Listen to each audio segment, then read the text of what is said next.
What happens when you're a normal, broke college student with a grand total of $4,000 to your name? In this case, you find two other broke college guys and you build a laundromat that makes over $3 million per year. So today, I want to introduce to you Mark, the most profitable laundromat owner that I've ever met. Not only has he built one of the most profitable laundromat locations that I've ever seen, he's done it in one of the most competitive markets in the world, Austin, Texas. My laundromat's on track to do about $120,000 this year, which is great for a guy from Ohio with no college education. But here's the thing, I've had hundreds of thousands of people across dozens of videos tell me that they think that this is about all a laundromat's capable of making. After seeing this laundromat in person, I'm convinced that a competent laundromat operator can make millions of dollars per year as long as it's got a guy like Mark running it. It could even make a heck of a lot more than that. Now, let me say there's a giant catch to these multi-million-dollar producing laundromats. Hedge funds are coming after them, and fantastic laundromat locations like Mark's created, and they'll spare no expense to run them out of business. If you turn your dreams into reality,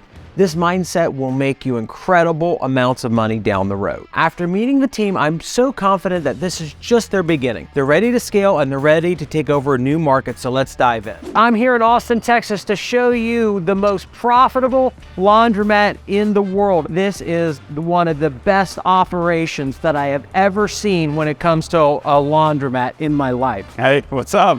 I'm Brandon, nice to meet you. You want to see around? Absolutely. Ready to do some laundry? Yeah, let's do some laundry here. All right. What is like your favorite part of this? I like that no one's doing it. 5 years ago when we started, we tried to outsource to local laundromats. Like, hey, we'll get the orders, let us come drop it off. We'll wholesale it to you and we'll do the delivery. Okay. And almost all of them said delivery will never work out. I'm not hiring another employee, blah, blah, blah, blah, blah. This floor space here is 5,000 total square feet, and you have a additional expansion, your warehouse down there. So can you tell me how many machines you have and how many dryers? In the 5,000 square foot laundromat, we've got 64 washers, 64 dryers, and then back of house is where we have another 2,000 square feet, and that's employees only. It's warehousing, logistics. That's where all the drivers rack everything. I'll show you that in a second. Yeah, I want to see that. How many employees currently does the Fold employ and your laundromat operation, and do they all have crossover? Probably just under 50. Some are super part-time, like nights and weekends only, and some are super full-time. The impressive part about that is we've got 6 full-time salaried managers on profit share. Like, well, what laundromat in the world has that? Was probably my like, next question. How the heck on earth do you manage 50 people that are even super part-time? Yeah, so really robust middle management layer. And then in Houston, we have another about 20. So total headcount of the company between two cities, probably 70 to 73. Yeah.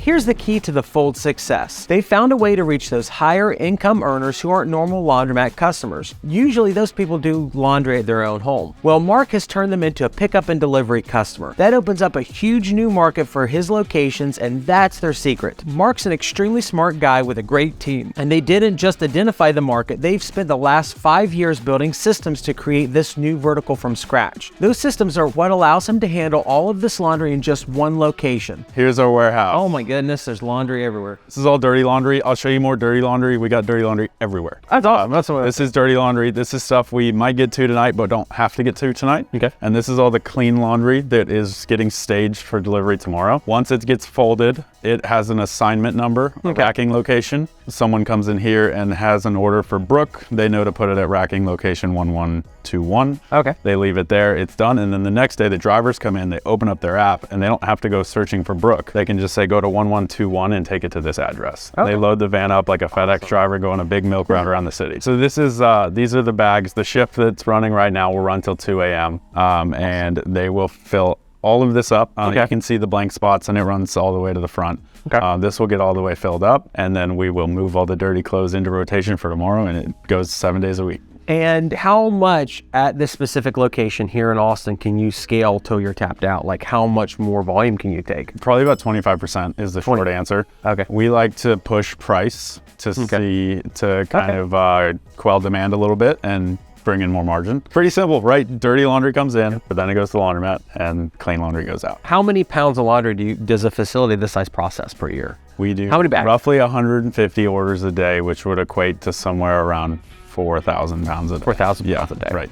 They've been in business for over 5 years. They've been planning and they've spent millions of dollars in equipment and systems as of this point. Success at this level doesn't happen overnight. All of these factors have to come together in a perfect way for a company like The Fold to achieve this level of success. But I believe if someone is committed and focused on the process, it absolutely can happen. So explain to me how your dry cleaning system works. This is our super professional sign. That's awesome. We subcontract dry cleaning out to a local dry cleaner. This dry cleaning is the Snickers bar at the checkout aisle for us. It is not a big part of our revenue. Everybody knows they can outsource their dry cleaning, and then we get them in and we can tell them about laundry. That's awesome. Just using dry cleaning as the top of funnel. What Mark is doing here is what every grocery store does to get you in the door. Take Costco and their delicious all beef hot dogs. Those delicious, nutritious pieces of meat cost them more than $1 to sell to you. It creates a loss for the company, but they at least get you in the door, filling your shopping carts with hundreds of dollars of their other items as you slowly make your way to the counter to claim your nitrate-laden hot dog. Mark's process starts with advertising to his higher income earners, both digitally and with print media. Once they get in contact with him and ordered, each customer starts with one of the Fold's bags. They're added to the pickup schedule and placed on one of the van's routes. The laundry arrives in labeled and tracked bags. People hate it when you lose their laundry, so it's important that everything stays together through the whole process. After it lands on a shelf, someone takes that bag to the washer. They scan and they track everything. After washing, a different person takes the laundry to a dryer. All along the way, they have cameras everywhere, and I mean everywhere. This allows them to look back and see if that sock really was lost. After drying, a folder picks up the laundry and takes it to a folding table. Then they pack it away and return it to storage for the next day's delivery. Every morning, all of the drivers load up their trucks and create a structured chaos. If we look closely, every bag is checked off the spreadsheet. It's verified twice by the driver and then loaded onto their truck for delivery.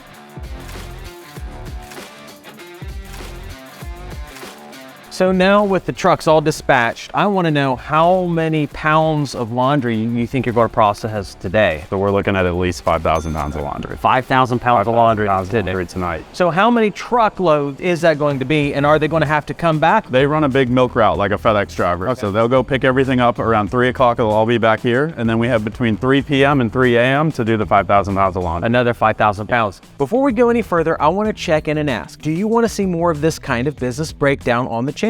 If so, let me know down below because we're always looking for introductions and recommendations. Let's talk numbers of why this kind of business is so lucrative and why so many laundromat owners don't want to go after these kinds of customers. The global laundry services market is expected to reach $71.3 billion by 2027, with the laundry pickup and delivery segment accounting for almost all of the growth. For reference, this is only a little bit lower than the net worth of Mark Zuckerberg, the founder of Facebook. Now, the pickup and delivery side of the laundry business is growing by about $1 billion per year. Now, the downside to this business isn't dealing with semi-loads of laundry, it's dealing with the logistics problems of truckloads of dirty people's laundry and having to deal with employees. The profit margins is generally about half of what you would get out of a coin-only laundromat. Now, you guys tell me, would you rather to have a business that makes $1 million in revenue and puts in $250,000 in your pocket at the end of the year, or would you rather have a coin-operated laundromat that brings in maybe $350,000 per year, but then generates $150,000 in bottom line revenue, and it's mostly hands-off or hands-free? As it stands today, the vast majority of laundromat owners take the lower amount every year, but they do it with less effort on their end. Mark's built a great business. They created this opportunity instead of just being satisfied with their existing coin laundry business. They looked around and said, how do I access higher income clients? Laundromats tend to appeal to renters and lower income populations, people who just can't afford washers and dryers, or they're in the rental case and can't afford to move a washer and dryer with them. I know as my company grows, I want to find ways to incorporate successful business processes and procedures and ideas from great companies like The Fold. I need to learn from other people, and I don't need to reinvent the wheel every single time. If you enjoyed this business breakdown of Mark and you want to see more content like this, or you have ideas that you want to submit, please make a comment below. I would love to hear your thoughts, and I can't wait to see you next week.